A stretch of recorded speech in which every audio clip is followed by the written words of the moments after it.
las glándulas del sistema digestivo. Vale decir, vamos a hablar del hígado, el páncreas y la vesícula. En esta clase de hoy vamos a hablar del hígado, que es la glándula la más compleja y la que tiene más contenido. Por eso vamos a empezar con ella. El hígado es la más grande de todas las glándulas. Pesa 1500 gramos. Ese peso representa el 2,5% del peso corporal. Anatómicamente, el hígado se va a localizar en el hipocondrio derecho. Ustedes en anatomía deben estar viendo los 9 cuadrantes abdominales. Entonces, el hígado se localiza en uno de esos cuadrantes, en el hipocondrio derecho. El hígado, al ser una glándula, está recubierto por una cápsula, porque usted ya sabe que todas las glándulas están recubiertas por cápsula. Esta cápsula del hígado se denomina cápsula de Gleason. Las funciones del hígado. El hígado tiene muchas funciones. Nosotros aquí vamos a nombrar 5. Una función del hígado es que él forma las proteínas plasmáticas. Estas proteínas plasmáticas son 4. La albumina, las lipoproteínas, las glucoproteínas y la protrombina y el fibrinógeno. Vamos a empezar con la albúmina. La albúmina tiene como función regula el volumen plasmático al mantener la presión coloidosmótica. En los semestres que siguen, usted va a aprender que en el organismo hay diferentes tipos de presiones. Una de esas presiones es regulada por la albúmina, la presión coloidosmótica. También en el ser humano existen 3 espacios. Esos son el espacio intracelular, el espacio extracelular. El extracelular es también conocido como espacio intersticial. Y el tercer espacio sería el espacio intravascular. Bien, la teoría dice que la albúmina regula el volumen plasmático. Cuando hablamos de volumen, hablamos de líquido. Entonces, por los vasos sanguíneos circula la sangre. Dentro de la sangre hay muchos componentes, las células y la matriz extracelular. La matriz extracelular está representada por el plasma. El mayor porcentaje del plasma es agua. Bien, entonces en los vasos sanguíneos circula agua. En el espacio intracelular, usted sabe también que hay agua. Y en el espacio extracelular, lo que está fuera de la célula, también hay agua. Entonces, en estos 3 espacios hay agua. En el intravascular, en el intracelular y en el extracelular. ¿Quién regula que el agua de estos 3 espacios sea el adecuado? Vale decir que no haya fuga de un espacio a otro. Esta proteína, la albúmina. ¿Dónde se produce? En el hígado. Ahora bien, usted recordará de primer semestre que debajo de todo tejido epitelial está el tejido conectivo. Y el tejido conectivo tiene las células separadas. ¿Quién lo separa a la célula? La matriz extracelular. ¿De qué está compuesta la matriz extracelular? Uno de sus componentes son los glucosaminoglucanos.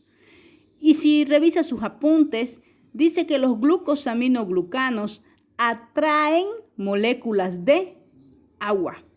De ahí que nosotros acabamos de decir que en el espacio intracelular dentro de la célula hay agua. En el espacio extracelular fuera de la célula hay agua. Y que el espacio extracelular es también conocido como el espacio intersticial. ¿De dónde estoy hablando? Del tejido conectivo laxo. ¿Estamos bien? Entonces, en esos tres espacios hay agua. ¿Quién controla que no haya fuga de un espacio a otro? Esta proteína, la albúmina, donde se produce en el hígado. ¿Y qué pasa si mi hígado está mal? Si mi hígado está mal, todas sus funciones se van a ver alteradas. Sí. Entonces, ¿la albúmina no se va a producir? Sí.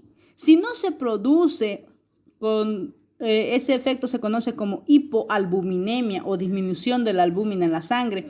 Si no se produce, ¿habrá algún signo que manifiesta esa alteración? Sí, es el edema. El edema que se puede observar en miembros inferiores, como usted puede ver acá. Y también se puede observar edema periorbitario. Entonces, este edema, concepto de edema, el libro dice que es la acumulación de líquido en el espacio intersticial. ¿Cuál era el espacio intersticial? El tejido conectivo laxo. Entonces, debajo del tejido epitelial, de la piel, debajo, ahí está este excedente de líquido. ¿Quién es responsable de los edemas? Esta proteína, la albúmina. ¿Será que hay alguna otra causa de edema? Sí. Esta albúmina, cuando llega al torrente sanguíneo, cuando llega a los vasos sanguíneos, tiene que llegar al órgano de filtración de la sangre. ¿Cuál es el órgano de filtración de la sangre? Los riñones. Bien, los riñones. Entonces, en el riñón está la unidad funcional que se llama nefrona. Esta nefrona filtra la sangre. ¿Qué quiere decir? Que todo lo que le sirve para su organismo vuelve al torrente sanguíneo. Y todo lo que no le sirve pasa a ser parte de la orina. Normalmente, esta proteína no debe pasar a la orina. ¿Por qué? ¿Le sirve a mi organismo? Sí, es muy necesaria porque mantiene la presión coloidosmótica, evita la fuga de líquido entre los diferentes espacios. Bien, entonces cuando yo tengo una insuficiencia renal crónica, ¿puedo perder esta albúmina? Sí. Cuando hay una insuficiencia renal crónica, quien no está trabajando bien es la nefrona. Entonces, si la nefrona tiene función de filtración, ya no va a poder filtrar y esta albúmina va a pasar hacia la orina. Y de ahí que en el examen de orina uno observa proteína una cruz, proteína 2 cruces y proteínas 3 cruces. Normalmente no se deben observar proteínas en un examen de orina, tiene que salir proteínas negativas.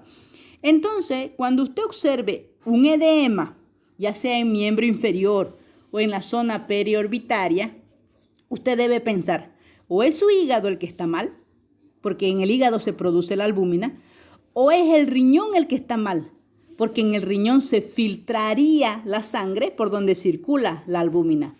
Hay una tercera causa de edema también que usted va a aprender más adelante, que es la de causa cardíaca. Entonces, cuando yo observo edema, debo pensar si es una insuficiencia hepática, una insuficiencia renal o una insuficiencia cardíaca. Se debe descartar esas 3 causas de edema. Bien, continuamos con las lipoproteínas, que también se producen en el hígado. Antes de que me olvide, cuando una persona tiene una insuficiencia renal crónica, donde se pierde esta albúmina, laboratorialmente se llama hipoalbuminemia, el médico debe sustituir esta albúmina, debe darle suplementos de albúmina. La albúmina en el comercio de aquí es muy cara y muchas veces se indica cada 8 horas, cada 12 horas y hay personas que no tienen las condiciones económicas para poder comprar.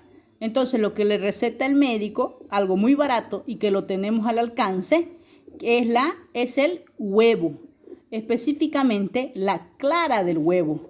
La clara del huevo es concentrado de proteínas. ¿Cuál proteína? Esta, la albúmina. Por eso es que también se da en desnutrición. De ahí que el próximo semestre va a ser muy bonito para usted cuando lleve patología, porque también en casos de desnutrición se observa edema albúmina, ¿no? Bien, ahora sí, continuamos con las lipoproteínas. Las lipoproteínas son tres en sí, pero yo he puesto estas dos más importantes. Sería la HDL y la LDL. Estas lipoproteínas, ¿qué es lo que hacen? Aquí tengo un pequeño esquema. La LDL vendría a ser el colesterol malo. Se conoce así también como colesterol malo. El libro dice que estas LDL se encargan de transportar el colesterol desde el hígado hacia los órganos. Entonces, en ese transcurso de transportar el colesterol hacia los otros órganos, ese colesterol se puede ir adheriendo o puede pegarse a la pared interna de los vasos sanguíneos. Y si yo tengo un vaso sanguíneo, que usted lo puede relacionar mucho con una manguera, si usted tiene este vaso sanguíneo donde hay un acúmulo de colesterol malo, a nivel de este vaso sanguíneo, ¿cuál va a ser la repercusión? ¿Qué circula por acá? Sangre. Entonces, si este vaso sanguíneo tiene esta leve obstrucción, ¿será que el fluido de la sangre va a ser el mismo? No, ya no va a ser el mismo porque aquí tiene una obstrucción. Bien, este cúmulo de colesterol malo o del LDL se conoce con el nombre de placa de ateroma o ateroesclerosis, que usted va a escuchar mucho el próximo semestre. Esta placa de ateroma puede ser responsable de la formación de trombos. Cuando un trombo se fragmenta, un pedazo de ese trombo se puede soltar y entonces va a seguir circulando por el vaso sanguíneo, ¿sí? Sí. Y ese pedazo de fragmento de trombo se conoce con el nombre de émbolo. Y de ahí que yo tengo las embolias. Entonces, las embolias van a ser una de sus causas, sería un acúmulo de LDL, niveles elevados de LDL.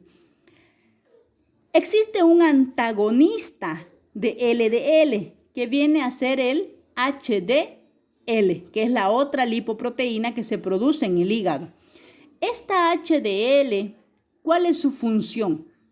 Dice el libro que se encarga de llevar el colesterol desde los órganos hacia el hígado.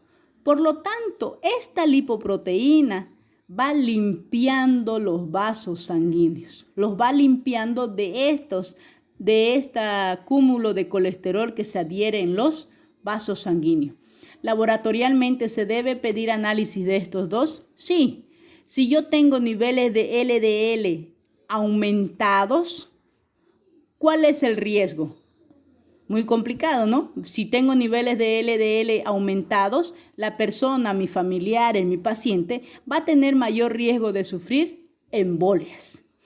Entonces, los niveles de HDL elevados o en niveles adecuados me indican que mis vasos sanguíneos están limpios. Bien, continuamos con las proteínas plasmáticas.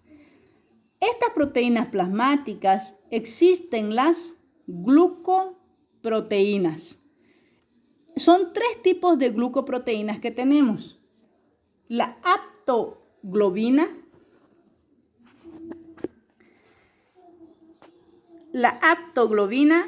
la transferrina y la hemopexina.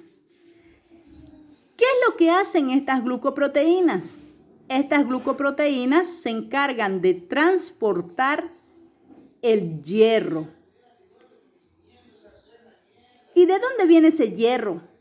El hierro se obtiene de la degradación del glóbulo rojo. ¿Acaso el glóbulo rojo muere? Sí, si usted recuerda, el glóbulo rojo tiene un tiempo de vida. Tiene un tiempo de vida de 120 días. Eso, muy bien. Después de los 120 días, el glóbulo rojo se programa para morir. Usted ya sabe cómo se llama ese proceso, se llama apoptosis. Entonces, cuando el glóbulo rojo muere, la hemoglobina que está unida a él también se degrada. ¿En qué se degrada? En el grupo en o hierro y en la globina. ¿Quién transporta esos productos de desecho del glóbulo rojo? Las glucoproteínas. ¿Y dónde las lleva? Al hígado, para depositarlas ahí. ¿Y para qué me sirve que yo tenga depósitos de hierro? Para la formación de nuevos glóbulos rojos. Cuando usted no está consumiendo adecuadamente hierro, se puede sacar del hígado para que se formen nuevos glóbulos rojos. Cuarta proteína plasmática, la protrombina y el fibrinógeno. Estas 2 proteínas plasmáticas participan de la cascada de coagulación. ¿Cuál es su función de estas 2? Como su nombre indica, hacer efectivo la coagulación. Que cuando usted tenga una herida interna o externa, se forme un coágulo adecuadamente para que después se dé el proceso de la cicatrización. Entonces, doctora, ¿podría decir yo aquí que si mi hígado está mal, yo puedo tener hemorragias? Porque estas 2 proteínas plasmáticas no se van a formar adecuadamente. Sí, de ahí que valorar la función hepática es muy importante. Cuando yo valoro la función hepática, estoy viendo todos estos de acá, ¿no? Si está adecuadamente mi albúmina, si mi paciente va a tener riesgo de sufrir embolia, si va a tener alguna relación con anemias, si va a tener algún problema de coagulación. ¿Dónde se forma la protrombina y el fibrinógeno? En el hígado. ¿Cuál es su función? Hacer efectiva la coagulación, evitar las hemorragias, por así decir. En el hígado también se depositan las vitaminas. ¿Cuáles vitaminas? 3 vitaminas. La vitamina A, la vitamina D y la vitamina K. Empecemos con la vitamina A. La vitamina A es también llamada retinol.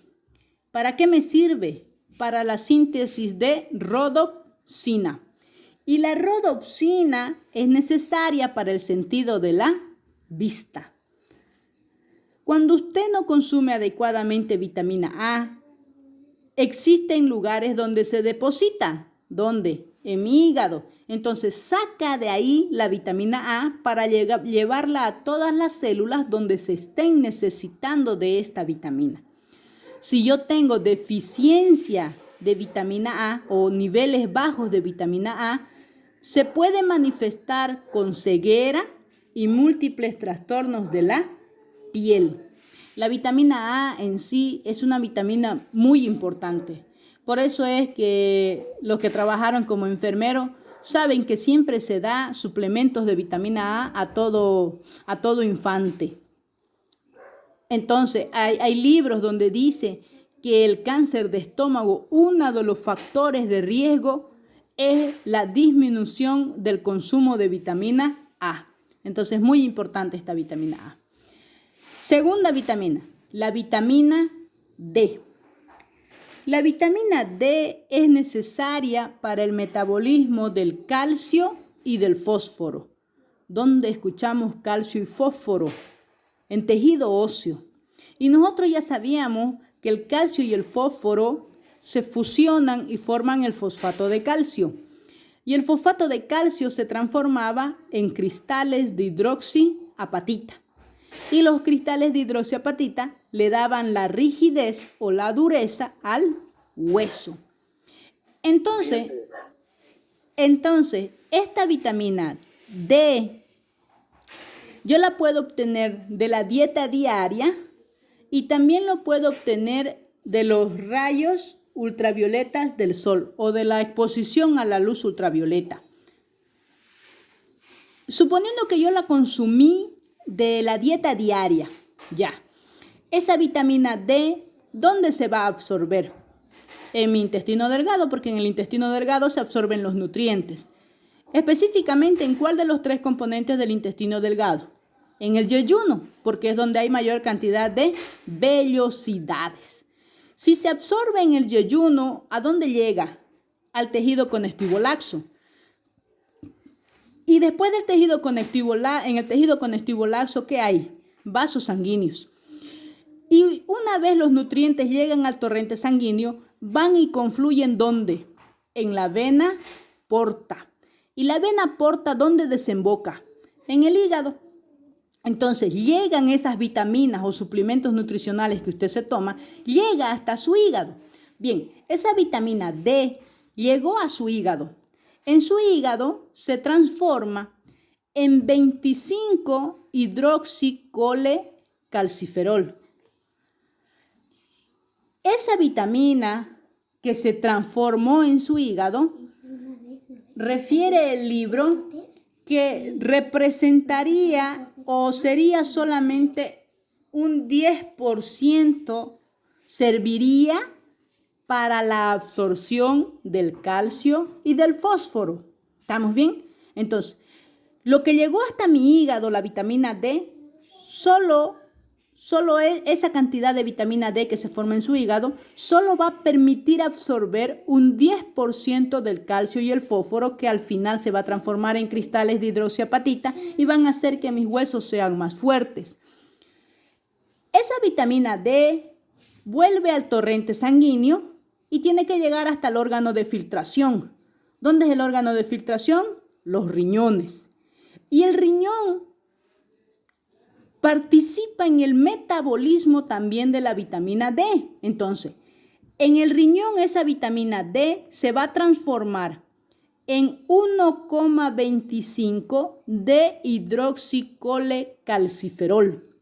Y ese de hidroxicolecalciferol sería el 90% que me va a servir para la absorción del calcio y del fósforo. Y al final esto se va a transformar en cristales de hidroxiapatita que le dan la rigidez a mis huesos. Bien, entonces, para que mis huesos sean fuertes, yo necesito de calcio, sí. Y junto con el calcio, ¿quién tiene que haber? Vitamina D. De ahí que todo medicamento que tiene calcio siempre viene con vitamina D, porque es su coadyuvante, es el que lo ayuda para que yo tenga una buena rigidez ósea. Suponiendo que mi hígado está bien, entonces solo el 10% del calcio me va a servir para mis huesos, ¿no es cierto? Suponiendo que mi hígado está bien, pero mi riñón está mal. Yo tengo una insuficiencia renal crónica. Entonces, ¿cuál va a ser la repercusión? La fragilidad ósea. ¿Por qué? Porque el 90% del calcio y del fósforo que se iba a absorber ya no se absorbe, porque ese 90% se activa en el riñón. De ahí que toda persona que hace hemodiálisis, ya ustedes más o menos entienden ese concepto, esas personas que hacen hemodiálisis siempre les duelen los huesos. Y hasta uno puede cometer el error de decir, la paciente dice que le duelen los huesos, haga interconsulta con traumatología. Si es femenino puede ser porque ya está entrando a la osteoporosis. ¿no? En las personas femeninas por causa de la menopausia. Pero en sí la causa, ¿dónde estaría? En el mismo riñón. ¿Por qué? Porque el riñón, como ya no está cumpliendo su función adecuadamente, esta vitamina D ya no está absorbiendo el calcio y el fósforo que debería absorberse. Bien, continuamos entonces con la tercera vitamina, la vitamina K. La vitamina K, o también llamada menaquinona, es importante ¿para qué?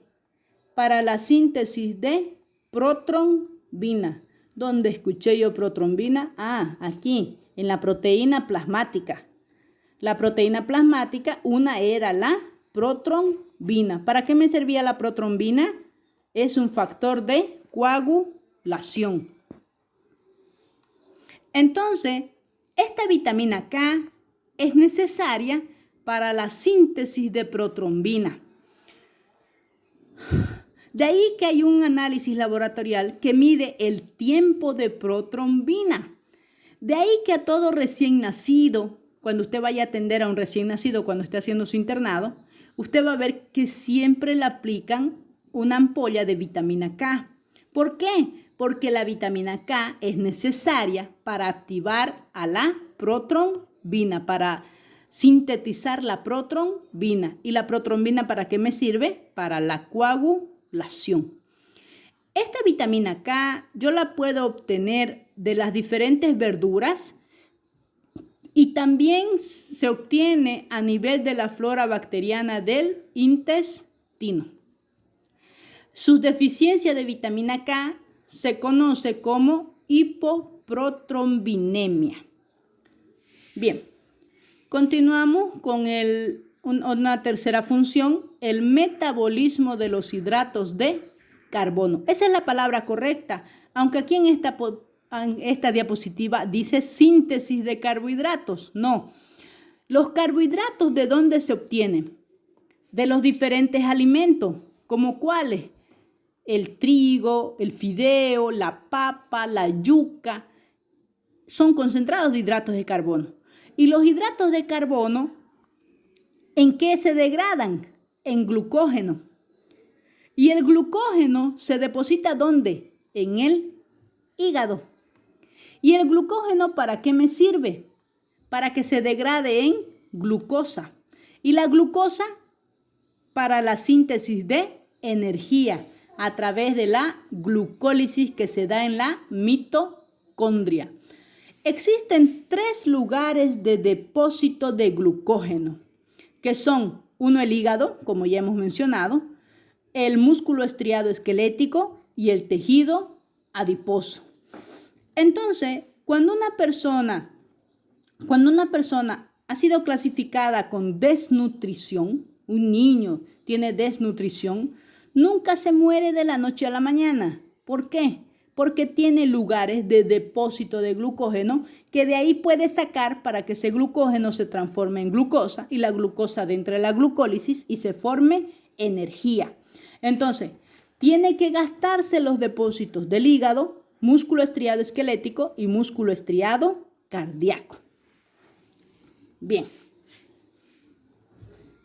Una cuarta función es el metabolismo del colesterol.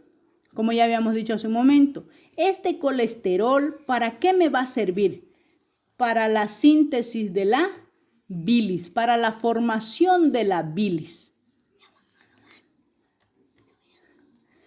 El hígado también cumple funciones de tipo endocrina.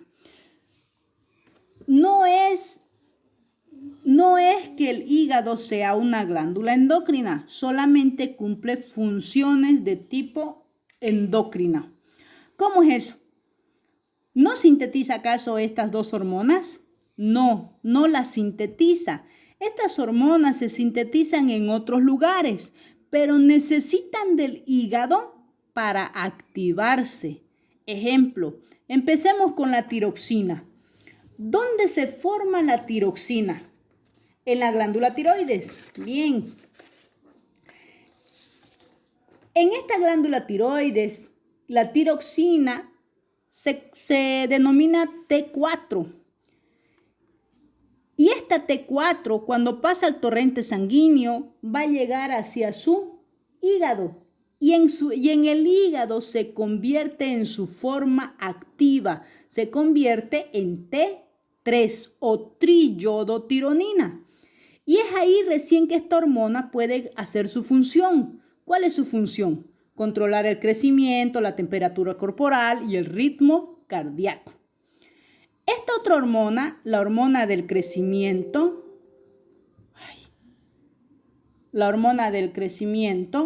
¿dónde se produce?